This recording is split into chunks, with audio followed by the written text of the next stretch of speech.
ఈరోజు బనగానపల్లె నియోజకవర్గంలో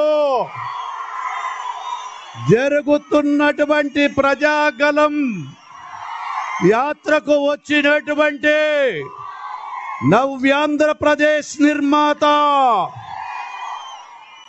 పెద్దలు గౌరవనీయులు తెలుగుదేశం పార్టీ జాతీయ అధ్యక్షులు శ్రీ నారా చంద్రబాబు నాయుడు గారికి బనగానపల్లె నియోజకవర్గం ప్రజల తరపున స్వాగతం సుస్వాగతం।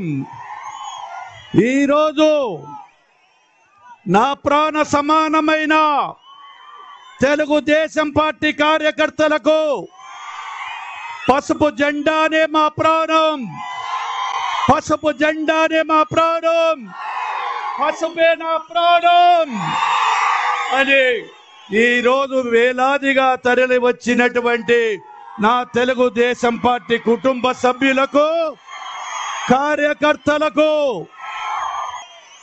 జనసేన సైనికులకు, అదేవిధంగా బీజేపీ కార్యకర్తలకు, కుటుంబ సభ్యులకు, నా ఆడపడుచులకు అందరికీ కూడా శిరస్సు వంచి నమస్కరిస్తున్నాను।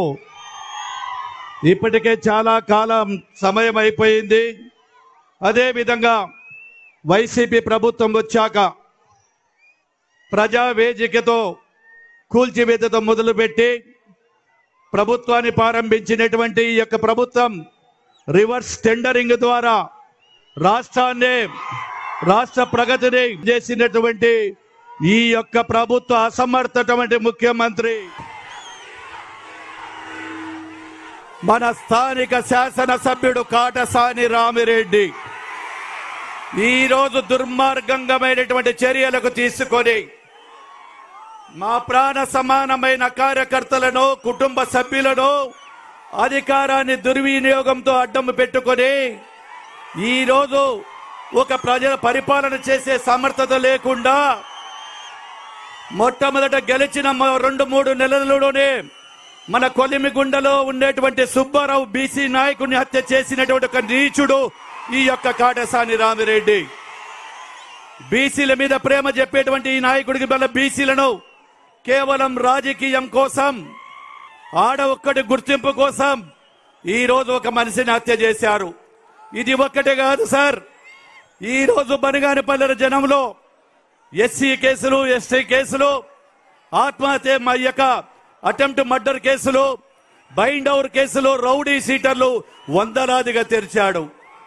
ఇన్ని వందల కేసులు పెట్టినా మా యొక్క తెలుగుదేశం కార్యకర్తలు కానీ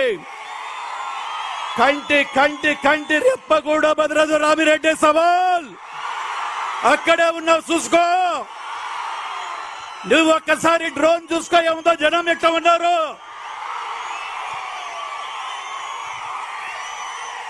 మా కంటి రెప్ప భయపడదు।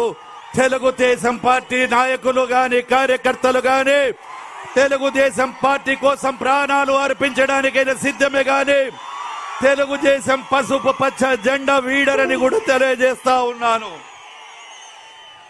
అదే విధంగా ఈయన చేసినటువంటి అవినీతి రవ్వలకొండను తవ్వేశాడు, అదే విధంగా అక్రమ లేఅవుట్లు చేశాడు, అదే విధంగా ఆయన కొడుకు ఛాలెంజ్ చేసి చెప్తా ఉన్నారు, రెవెన్యూ రికార్డ్స్ మార్చి ఇక్కడ వంటి స్టాంప్స్ కూడా చేస్తా ఉన్నాడు, భూదందాలు ఇవన్నీ కూడా చేస్తా ఉన్నాడు। అదే విధంగా ఏదైతే మీ దయతో మీకు ఇచ్చారో ఈ యొక్క దద్దనాల ప్రాజెక్టుకు నీళ్లు రాకుండా 9 నెలలు నీళ్లు పడిన పడమటి పల్లెలకు నీళ్లు లేకుండా చేసినటువంటి ప్రబుద్ధుడు ఈ యొక్క అసమర్థుడు ఈ యొక్క కాటసాని రామిరెడ్డి। అదే విధంగా చాలా మంది బనగానపల్లె ప్రజలు కూడా ఇక్కడే ఉన్నారు సార్। గతంలో కూడా అసెంబ్లీలో చెప్పారు, ఇంటి పట్టాలను గురించి కూడా చెప్పడం జరిగింది। ఈ ఇంటి పట్టాల విషయంలో బనగానపల్లె ప్రజలకు గతంలో కూడా దొంగ పట్టాలు ఇచ్చాడు।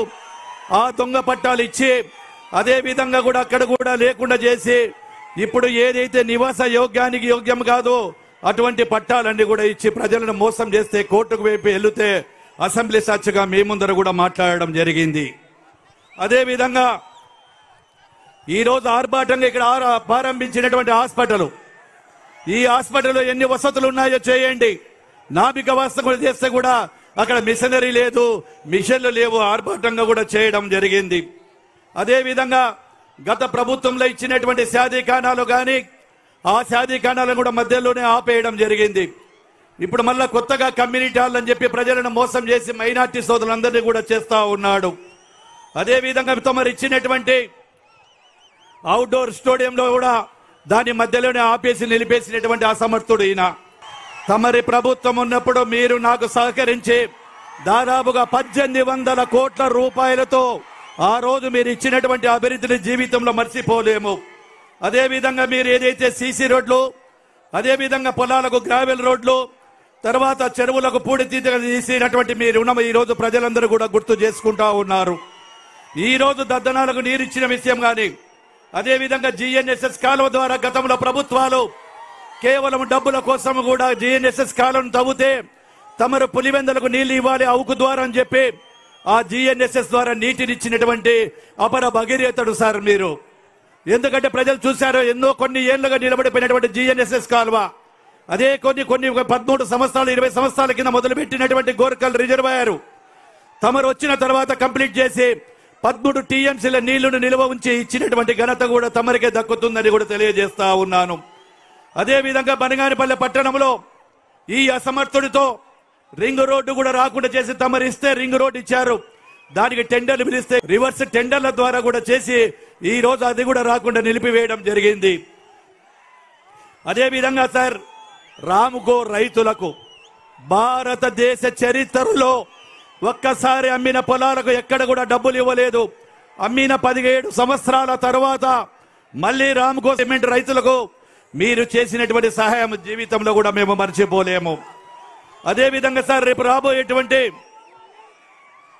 రాబోయేటువంటి కాలంలో ఏదైతే ఇండస్ట్రీస్ కు మాకు అనువైన ప్రాంతాలు ఉన్నాయి, వనరులు ఉన్నాయి, ఇదే కొలింగుళ్ళ మండలము బనగానిపల్లె మండలాలలో కూడా అనేకమైన వనరులు ఉన్నాయి. కాబట్టి ఏదైతే ప్రిజం సిమెంట్ ఉందో ఆ ప్రిజం సిమెంట్ మరియు రామ్కోస్ యొక్క ఆల్ట్రాటెక్ సిమెంట్లకు వందలాది ఎకరాలు, వేలాది ఎకరాలు సిమెంట్ పరిశ్రమలు పెడతామని చెప్పి పరిశ్రమ యజమానిలు ఈ యొక్క మైనింగ్ అంతా తీసుకున్నారు. కాబట్టి దయచేసి మీరు వచ్చిన వెంటనే ప్రిజం సిమెంట్ను తర్వాత ఆల్ట్రాటెక్ సిమెంట్ను కూడా కొత్తగా మళ్ళీ కొత్తగా పెట్టేటువంటి ప్రాజెక్టులు చేసి మాకందరికీ కూడా ఉద్యోగ భద్రత కల్పించాలి. అలా చేయని ఫ్యాక్టరీలు ఏవైతే ఉన్నాయో కేవలం వాళ్ళ కోసం తీసి పెట్టుకున్నటువంటి ఆ స్థలాలన్నింటినీ కూడా వెంటనే ఆ యొక్క మైనింగ్ లీజులు రద్దు చేసి కొత్త వారికి వచ్చి మాకు పరిశ్రమలు ఇప్పించవలసిందిగా కూడా కోరుకుంటున్నాను సార్. ఎందుకంటే ఆ పరిశ్రమలే మాకు జీవనాధారం. ఆ పరిశ్రమలు వచ్చినప్పుడే అదేవిధంగా ఈడ ఒక చిన్న విషయం సహాయం చేయాలని చెప్పి కాటసాని రామిరెడ్డి ఎవరైతే ఒక ప్రాపర్టీకి ఒక పెద్దరికంగా ఉండాలని చెప్పి బనగానిపల్లె ఖాదీ గ్రామోద్యోగ సమితి అని చెప్పి ఇక్కడ ఒక కోట్ల రూపాయల ఆస్తులు ఉన్నాయి. ఆ ఖాదీ గ్రామోద్యోగ దానికి కూడా ఈయన ఒక పెద్ద మనసుగా పెట్టుకొని ఆ ట్రస్ట్ పెట్టి ట్రస్ట్ కస్టోడియన్ ఉంటే ఈ నీచపు రామిరెడ్డి తన కొడుకు పేట 99 ఏళ్లకు డాక్యుమెంట్ పుట్టించి రాసినటువంటి సిగ్గు శరము లేనటువంటి కాటసాని రామిరెడ్డి ప్రజలకు ఏమి జవాబు చెప్తావు? నీ కొడుకు పేట నీవు కొడుకును ప్రేమించి పెట్టబడ్డమని చెప్తావా? ఎవరబ్బా సొమ్మని చెప్పి ఖాదీ గ్రామోద్యోగాన్ని 99 సంవత్సరాలకు లీజిచ్చావు. బనగానపల్లె పట్టణ ప్రజలు నీకు అండగా ఉండమని చెప్పి ఆ యొక్క ఖాదీ గ్రామోద్యోగులకు ఇస్తే వాళ్ళ కడుపు కడది 99 ఏళ్లు లీజుకు తీసుకుని అది కూడా సంవత్సరానికి 12,000 సంవత్సరానికి నేను ఛాలెంజ్ చేస్తున్నా. అదే నాకు గీన రాసిస్తే సంవత్సరానికి 2 లక్షలు ఇస్తా, సంవత్సరానికి 3 లక్షలు ఇస్తావా? ఆ యొక్క గ్రామోద్యోగులు బాగుపడతారు. ఇది కూడా మోసం చేశావు. మా బనగానపల్లె పట్టణ ప్రజలతో నుంచి తమరికి ఒక నివేదిక ఇస్తున్నాం సార్. దయచేసి బనగానపల్లె పట్టణంలో చాలా మంది నిరుపేదలు ఉన్నారు. ఆ పట్టణ నిరుపేదల వారికి అందరికీ కూడా మన ప్రభుత్వం వచ్చిన వెంటనే వారందరికీ 2 సెంట్ల స్థలము ఉచితంగా ఇవ్వాలి. మీరు వాగ్దానం ఇస్తారు, 2 సెంట్ల స్థలం ఇవ్వాలని కోరుకుంటా ఉన్నాను.